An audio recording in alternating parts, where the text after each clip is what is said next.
Namaste.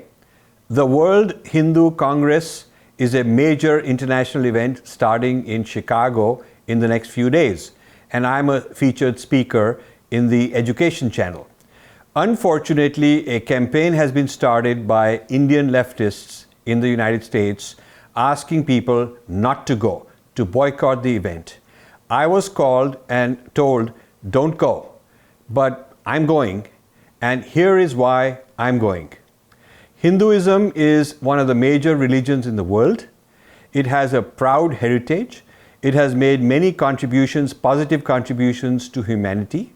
Americans are proud of their yoga practice. It comes from the Hindu gurus in the 60s. Meditation is a part of not only health but neuroscience. It comes from Hindu gurus. More and more Americans are becoming vegetarians. The whole ecofeminism movement, which is a very important part of the Western feminism, was started by Dr. Vandana Shiva in the 1960s based on Hindu cosmology and Hindu ideas. The list goes on. I'm writing books on the Hindu contributions to neuroscience and so on. Now, even the history of America, which the modern America, the United States, history starting in 1492. Of course, the Native Americans had been here 20,000 years earlier. But the Columbus arrival in 1492, and the reason he called the natives Indians is because he was actually looking for a trade route for India. So the question is why? Why was it important to find trade route to India? And the Queen of Spain was a sort of venture capitalist in those days, funding these kind of things. Because India, the trade with India was very precious. A lot of things came from India which the West valued. And the Ottomans had blockaded the land routes during that time. So Europeans wanted to find a sea route. And Vasco da Gama went one way around Africa, reached India. And Columbus went another way and ended up in America. And so he thought that he has found India. So India has been important in American history from the very beginning. And Indians today are playing a very important role, many of them Hindus. So we know, I don't have to repeat all the accomplishments of the Hindu diaspora in the United States.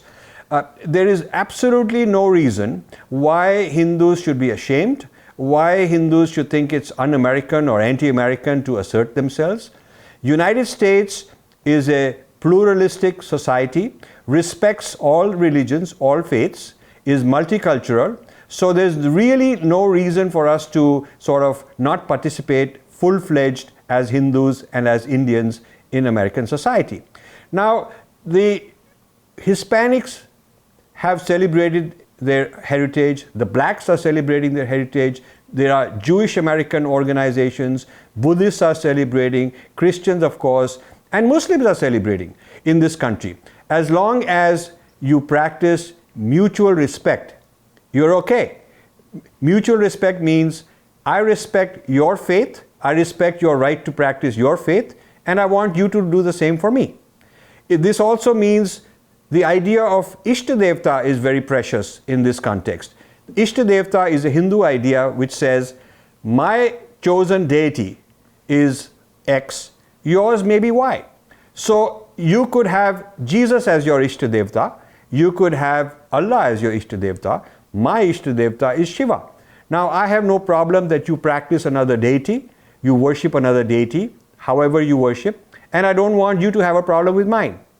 Hindus never had an invading army that went around the world conquering other people. Hindus are not proselytizers. We are not shoving it down anybody's throat and saying, my religion is better than yours. So for an open architecture, Hinduism is an open architecture, I've coined that term, to mean that lots of different kinds of practices and ideas and symbols and rituals can happen, can coexist at the same time in mutual harmony. So there is really no reason why a World Hindu Congress would be a bad idea, why we ought to boycott it. So I, in fact, praise and compliment the organizers who put this together. It's a lot of work.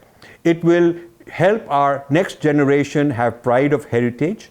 It will help us educate the mainstream through these kinds of events to tell them about our ideas and our ideas of pluralism, our ideas of health, our ideas of political harmony, social harmony, family values, education, all of these. So I'm going for this event.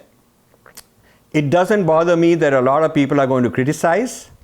I invite all of you to, if you aren't able to go, and I think the event is sold out, so it's probably too late anyway, I invite all of you to watch the videos which the organizers are going to put up afterwards and judge for yourself whether this event was a good one or not, from a Hindu point of view, from an Indian point of view, from an American point of view, from a world culture point of view.